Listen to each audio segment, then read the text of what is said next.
with 9 out of 10 of the games finished, let's look at our predictions and see how many we got right. I'm only doing this because I'm not here from tomorrow onwards, so I can't react after the Liverpool game. So, yeah, let's have a look. Starting off with West Ham versus Chelsea, I predicted 2-0 with Cucurella and João Pedro both to score. I mean, I got the result right in terms of Chelsea winning, and I got João Pedro to score right. Cucurella did not. I think he got an assist, but yeah, it was 5-1 Chelsea. So it's not my best ever prediction, is it? Realistically. 3 goals off. Well, 4 goals off, technically, because, I said a 2-goal game. There was 6. But, I mean, West Ham are just awful, aren't they? Someone needs to save Jarrod Bowen and Paquetá, because the rest of that team... Well, Wan-Bissaka's not bad, and that Juve doesn't look bad, but holy hell, they could be in trouble this season. They could be in serious, serious trouble. What's Sam Allardyce doing these days? Get him in, get him in. He'll save them. But it's not looking good. Man City versus Spurs was the 12:30 game on the Saturday, and okay, I got this one wrong. I said 3-2 Spurs, and it was obviously 2-0. I think I got one of the goal scorers right. I'm pretty sure I said Brian Johnson to score, so we'll take that. We'll take that. Good old BJ. But yeah, Spurs, what a performance. They never looked like they were going to lose. They didn't really look like they'd concede. I know there's like an instance where City maybe could have had a penalty, but I think overall, Spurs definitely deserved that win.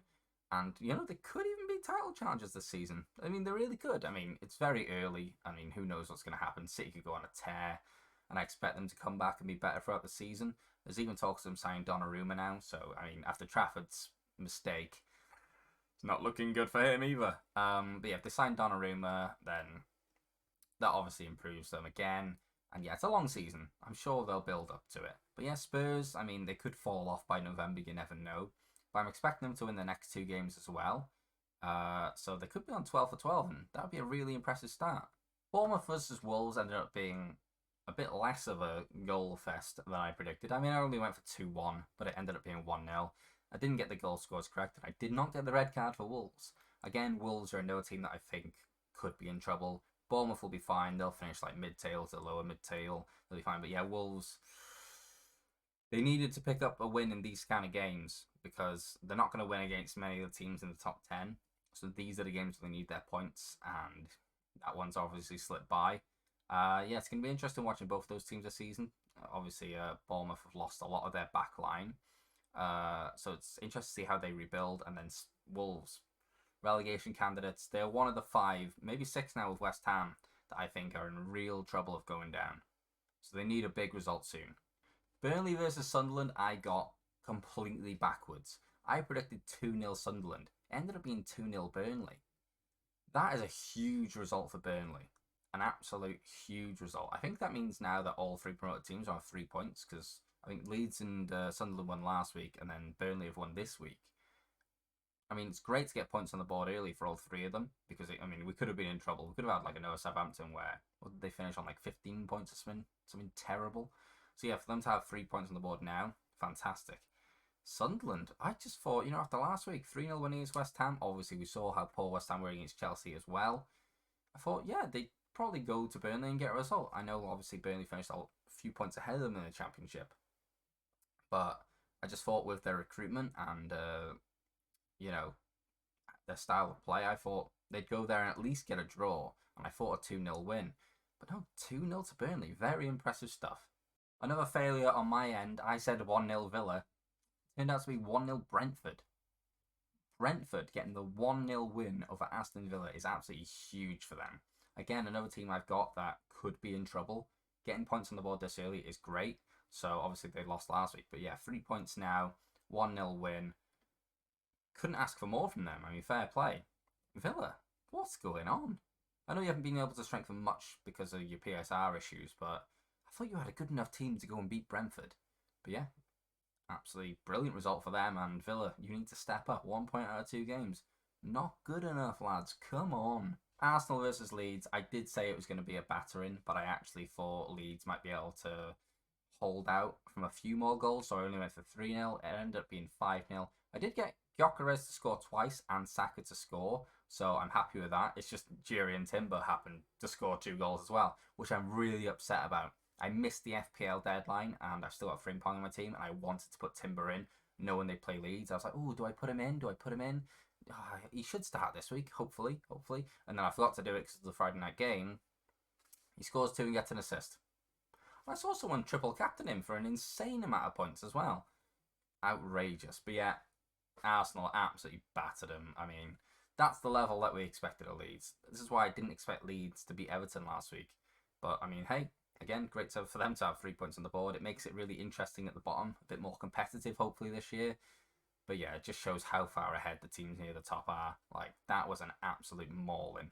And Gyökeres is off the mark now, so we could see him absolutely hit the ground running now. Because obviously he didn't look very fit against United. He still did okay, but not great. Then yeah, Saturday. So wait, what is it? Yeah, that was yesterday. Yeah, this is Sunday now. Yeah, Saturday he looked better, and yeah, got 2 goals. Even though he could have given down with that penalty, probably, 15-year-old lad on his debut, he could have given it him, but whatever. Selfish striker, you gotta love it. So the next game, Crystal Palace versus Nottingham Forest today. I got spot on in terms of the score. Unfortunately, I didn't get the goal scorers. I think I went for Mateta and Gibbs-White, or it was Sarr and Hudson-Odoi. But I mean, they're very even teams, very angry teams. The banner was fantastic from Palace. I mean, it was proper shithousery, and I absolutely love it. I don't actually know if Palace can get in trouble for that sort of banner. I have no idea if Forest can file a complaint or something, because we all know Forest like to file complaints against Palace. But yeah, solid game and 1-1, fair enough. Yeah, interesting to see how they both get on this season. It really is. Everton versus Brighton. I went for a 1-1 draw, but at the Hill Dickinson Stadium, Everton showed up for their first competitive game, strolled out 2-0 winners, which is actually a very good result against Brighton, because Brighton team are a good side. So to take a 2-0 win after losing to Leeds, that's a brilliant result for them. I think, if Everton can keep up that kind of performance, they could break into the top 10 this season, but I just don't think that they'll do it consistently enough. Brighton, again, I think they're going to be in a similar position to Everton this year. I feel like you're going to maybe looking to try and break into the top 10, but they could just miss out. Both those teams will be in and around 8th to 12th, maybe 13th. I think they'll both have okay seasons and something to build on for next year. But yeah, interesting game. And one I didn't expect Everton to actually win, but yeah, proved me wrong. Fulham versus United was the half-full game on Sunday, and I predicted 2-1 United. It finished 1-1 in the end. Bruno Fernandes, what was that penalty? He's absolutely skied it.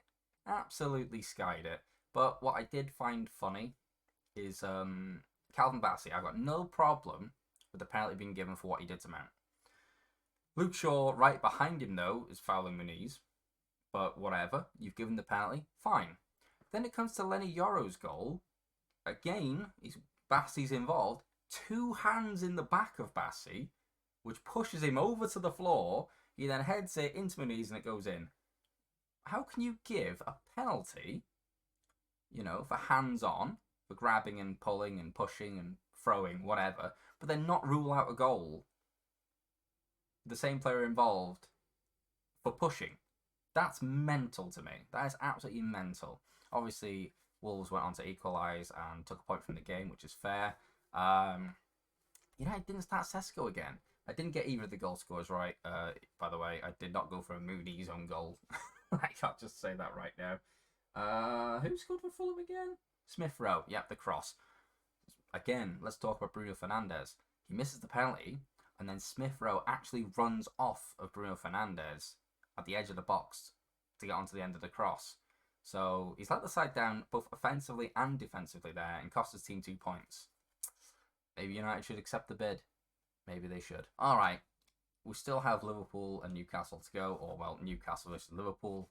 It's going to be a feisty affair. I actually don't know who's going to win because there's a lot of chatter. No, I do. Liverpool are going to win. 2-0. 2-0. Salah and Ekatike, I'm pretty sure I said. We're sticking with that prediction. I'll probably do a little short about it to see if I was right or not after the game.